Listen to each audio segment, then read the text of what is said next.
राधे राधे। आज आप सुन रहे हैं अहोई अष्टमी व्रत के पूजन की विधि और कथा। यह व्रत कार्तिकी लगते ही अष्टमी को किया जाता है। जिस वार की दीपावली होती है, अहोई आठे भी उसी वार की पड़ती है। इस व्रत को वही स्त्रियां करती हैं जिनके संतान होती है। बच्चों की माँ दिन भर व्रत रखती है। सायंकाल दीवार पर अष्टकोष्ठ की अहोई की पुतली रंग भरकर बनाई। उस पुतली के पास सेई तथा सेई के बच्चों का चित्र बनाएं या छपी हुई अहोई अष्टमी का चित्र मंगवाकर दीवार पर लगाएं तथा उसका पूजन कर सूर्यास्त के बाद अर्थात तारे निकलने पर पृथ्वी को पवित्र करके चौक पूर कर एक लोटा जल भरकर एक पटले पर कलश की भांति रखकर पूजा करें। अहोई माता का पूजन करके माताएं कहानी सुने। पूजा के लिए माताएं पहले से एक चांदी की अहोई बनाएं जिसे स्याऊ कहते हैं और उसमें चांदी के 2 दाने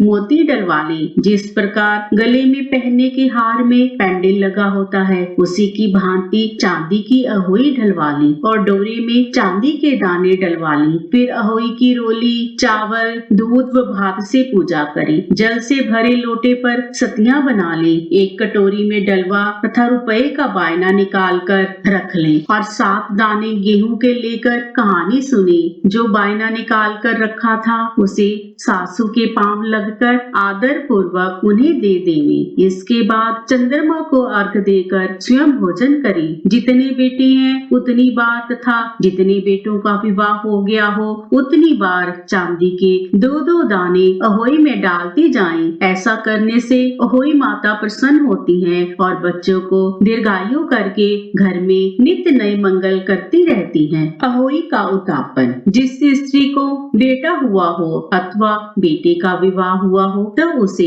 अहोई माता का उज्जमन करना चाहिए। एक थाल में 7 जगह 4-4 पूरियां रखकर उन पर थोड़ा थोड़ा हलवा रखें। इसके साथ ही एक साड़ी, उस पर सामर्थ्य अनुसार रुपए रखकर थाली के चारों ओर हाथ फेर कर श्रद्धा पूर्वक सासू जी के पांव लगकर वह सभी सामान सासू जी को दे देवे। साड़ी तथा रुपए सासू जी अपने पास रख लें तथा हलवा पूरी का बायना बांट दे। बहन बेटी के यहाँ भी बायना भेजना चाहिए। अहोई अष्टमी की कथा इस प्रकार है। एक साहूकार था जिसके 7 बेटे थे, 7 बहुएं तथा 1 बेटी थी। दिवाली से पहले कार्तिक पति अष्टमी को 7 बहुएं अपनी इकलौती ननंद के साथ जंगल में खदान में मिट्टी खोद रही थी। वही स्याहू की मांद थी। मिट्टी खोदते समय ननंद के हाथ ईसे का बच्चा मर गया। स्याहू माता बोली कि अब मैं तेरी कोख बांधूंगी। तब ननंद अपनी 7 भाभियों से बोली कि तुम में से मेरे बदले कोई अपनी कोख बंधा लो। सब भाभियों ने अपनी कोख बंधवाने से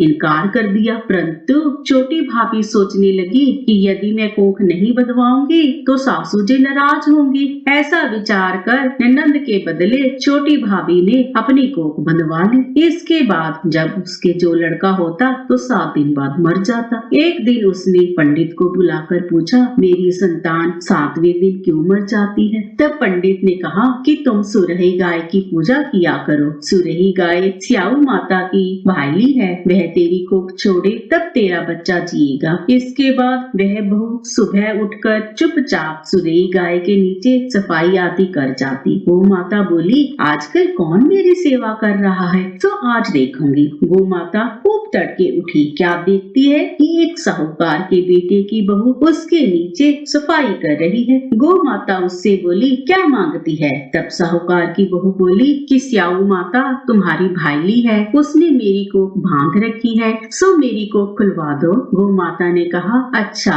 तब गो माता समुद्र पार अपनी भाईली के पास उनको लेकर चली। रास्ते में कड़ी धूप थी, सो वे दोनों एक पेड़ के नीचे बैठ गई। थोड़ी देर में एक सांप आया और उसी पेड़ पर गरुड़ पक्षी का बच्चा था, उसको डसने लगा। तब साहूकार की बहू ने सांप मारकर झाल के नीचे दबा दिया और बच्चों को बचा लिया। थोड़ी देर में गरुड़ पंखनी आई तो वहाँ खून पड़ा देखकर साहूकार की बहू के चोंच मारने लगी। तब साहूकार ने बोली, मैंने तेरे बच्चे को नहीं मारा, बल्कि सांप तेरे बच्चे को डसने आया था। मैंने तो उससे तेरे बच्चे की रक्षा की है। यह सुनकर गरुड़ पंखनी बोली, मांग तो क्या मांगती है? वह बोली, 7 समुंदर पार स्याऊ माता रहती है, मुझे उनके पास पहुंचा दो। तब गरुड़ पंखनी ने दोनों को अपनी पीठ पर बिठाकर स्याऊ माता के पास पहुंचा दिया। स्याऊ माता उन्हें देखकर बोली कि आह बहन, बहुत दिनों में आई। फिर कहने लगी, बहन सिर में जूं पड़ गई है। तब सुरई के कहने पर बहू ने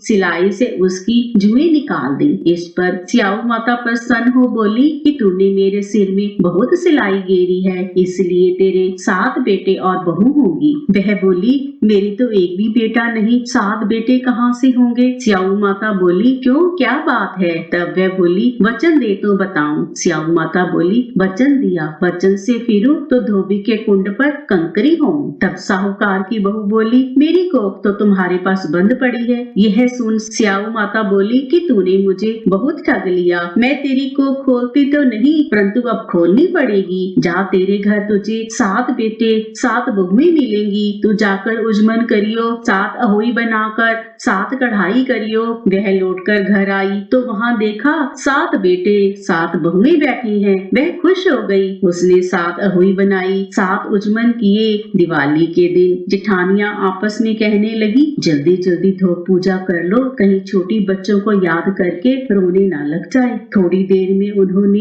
अपने बच्चों से कहा, अपनी चाची के घर जाकर देखाओ कि आज वह अभी तक रोई क्यों नहीं। बच्चों ने जाकर कहा कि चाची तो कुछ मार रही है, खूब उजमन हो रहा है। यह सुनते ही जेठानियां दौड़ी दौड़ी घर आई और जाकर कहने लगी, तूने कोख कैसे छुड़ाई? वह बोली, तुमने तो कोख बंधाई नहीं, सो मैंने कोख बंधा ली थी। अब स्याऊ माता ने कृपा करके मेरी कोख खोल दी है। स्याऊ माता ने जिस प्रकार साहूकार की बहू की कोख खोली, उसी प्रकार हमारी खोलियो। कहने वाले तथा सुनने वाले की तथा सब परिवार की कोख खोलियो। जय माता दी।